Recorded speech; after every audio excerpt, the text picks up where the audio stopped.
Channel. আসসালামু আলাইকুম। কেমন আছেন বন্ধুরা? আশা করি ভালো আছেন। আলহামদুলিল্লাহ আমিও ভালো আছি। আজ আবারও চলে এসেছি সানা কিচেনে নতুন একটা রেসিপি নিয়ে। খুবই সুন্দর ধনেপাতার আচার বানিয়ে দেখাবো। তো অসম্ভব মজাদার একটা রেসিপি। এখানে আমি 2 ধনেপাতা নিয়েছি, নিয়ে পরিষ্কার করে ধুয়ে একেবারে কিন্তু জল থেকে নিংড়ে নিয়েছি। গায়ে না জল লেগে থাকে, তার জন্য আমি এখানে একটা কাপড় নিয়েছি। কাপড় দিয়ে জলটাকে মুছে নেব ভালো করে। জল লেগে থাকলে কিন্তু হবে না। দেখুন একেবারে শুকনো করে আমি এটাকে ধনেপাতাগুলোকে মুছে নিয়েছি। তো এবারে চলুন আমি এটাকে একটু ভাবিয়ে নেব। জল ছাড়াই কিন্তু ভাবাবো, যেহেতু আমি আচার বানাবো। এতে কিন্তু এতটুকু জল ব্যবহার করব না। আমি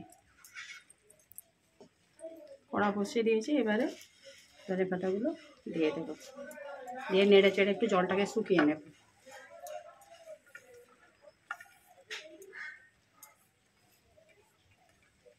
আর এখানে গোটা রসুন নিয়েছি আমার হাতের 1 মুঠো, শুকনো লঙ্কা ছেড়ে নিয়েছি, 5 ফোড়ন নিয়েছি, পাকা তেঁতুলের গাদ বার করে নিয়েছি, আর এখানে চিনি নিয়েছি, একটু গুঁড়িয়ে নিয়েছি আমি।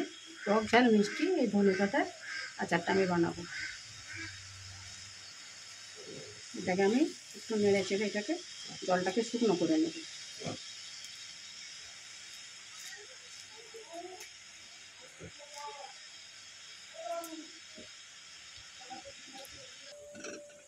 দেখুন জল ছাড়া একেবারে ভাবানো হয়ে গেছে।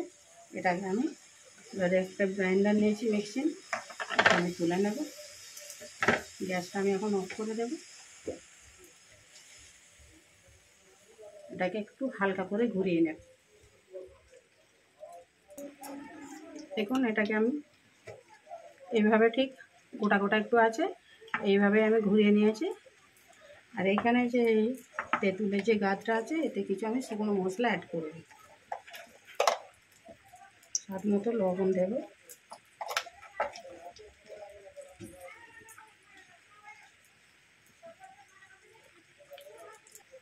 শুকনো লঙ্কার গুঁড়ো,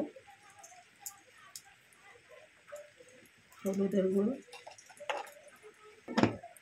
ধনে গুঁড়ো। এটাকে ভালো করে ফুটিয়ে নেব। সরষের তেলে আমি তো আচারটা বানাবো। এখানে 1 চামচ 5 ফোড়ন দিয়ে দেব। শুকনো লঙ্কা রসুন দিয়ে দেব। অল্প একটু আদা বাটা দিয়ে দেব।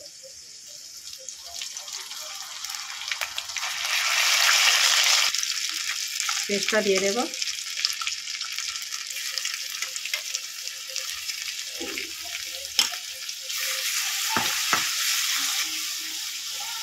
টক ঝাল মিষ্টি আচার, তার জন্য আমি এখানে ঝাল দিয়েছি, টক দিয়েছি। এবারে 1 চামচ চিনি গুঁড়ো দিয়ে দেবো, দিয়ে মশলাটাকে একটু ভেজে নেব।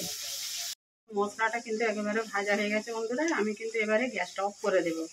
পেস্টটা দেওয়ার আগে আমি গ্যাসটা অফ করে দেবো, নাহলে আচারটা কিন্তু কালো হয়ে যাবে। গ্যাসটা আমি অফ করে দেবো। এবারে আমি পেস্টটা দিয়ে দেবো।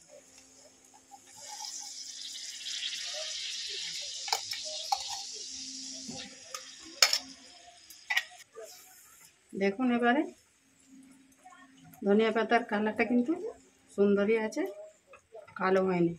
তো আমার আচারটা কিন্তু একেবারে কমপ্লিট হয়ে গেছে। এইরকম কিন্তু শীতের সময় ধনে পাতার আচার বানিয়ে 1 বছরের জন্য স্টকে রাখতে পারেন। আর এই আচারটা 7 দিন একটু অল্প রোদে লাগিয়ে তুলে রাখবেন। এই অসম্ভব স্বাদের আমার এই ধনে পাতার আচারটা কেমন হয়েছে বন্ধুরা কমেন্ট করে জানাবেন। আর লাইক শেয়ার করবেন। নতুন বন্ধু হলে চ্যানেলটাকে সাবস্ক্রাইব করে দেবেন, যাতে আমার নিত্য নতুন এরকম ভিডিও আপলোড করলে আপনার কাছে আগেই নোটিফিকেশান পৌঁছে যায়। আমি রেসিপিটা আজ এখানেই শেষ করব। আবারও আসবো সানা কিচেনের নতুন একটা রেসিপি নিয়ে।